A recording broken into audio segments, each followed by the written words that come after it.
নুসরাত ফারিয়া গ্রেপ্তার ইস্যুতে হাসনাত আবদুল্লার স্ট্যাটাস পড়ব। তার আগে আপনাদের কি মনে আছে এই সেই নুসরাত ফারিয়া যিনি মোদিকে সংবর্ধনা জানানোর জন্য হোটেলে ছিলেন বা হোটেলে গিয়েছিলেন, 5 স্টার হোটেলে, হয়তো বা সোনারগাঁ, বা আমার ভালো খেয়াল নাই। এই নুসরাত ফারিয়া মোদিকে যখন সারা দেশের মানুষ আশায় বাধা সৃষ্টি করছিল, মিছিল করছিল, সমাবেশ করছিল, সরকারি বাধা উপেক্ষা করে বেশ কয়েকজন মারাও গিয়েছিলেন সেই সমাবেশে বা মিছিলে, তখন কিন্তু মনের আনন্দে এই নুসরাত ফারিয়া নরেন্দ্র মোদীকে সংবর্ধনা জানিয়েছিলেন।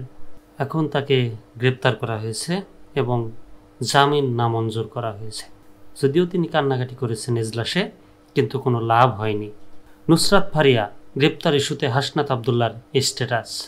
অভিনেত্রী নুসরাত ফারিয়ার গ্রেপ্তার ইস্যুতে এবার মুখ খুললেন জাতীয় নাগরিক পার্টির এনসিপি দক্ষিণ অঞ্চলের মুখ্য সংগঠক হাসনাত আবদুল্লাহ। সোমবার ভেরিফাইড ফেসবুক আইডিতে দেওয়া এক স্ট্যাটাসে এ বিষয়ে কথা বলেন তিনি। পোস্টে হাসনাত আবদুল্লাহ লিখেন, সরাসরি হত্যাকাণ্ডে জড়িত খুনিকে দেশ থেকে নিরাপদে বেরিয়ে যাওয়ার সুযোগ দেওয়া হয়। শিরিন শারমিনকে রাষ্ট্রীয় তত্ত্বাবধানে বাসায় গিয়ে পাসপোর্ট করে দেওয়া হয়।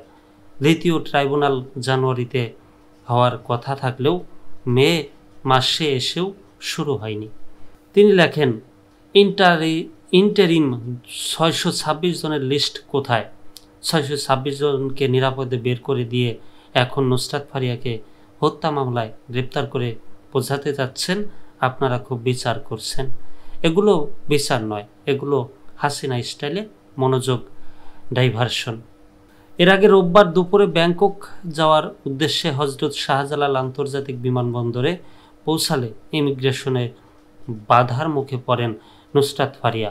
এরপর বিমানবন্দরের ইমিগ্রেশন বিভাগ থেকে জানানো হয়, রাজধানীর ভাটারা থানায় দায়ের করা একটি হত্যা চেষ্টা মামলায় তাকে গ্রেপ্তার দেখানো হয়েছে।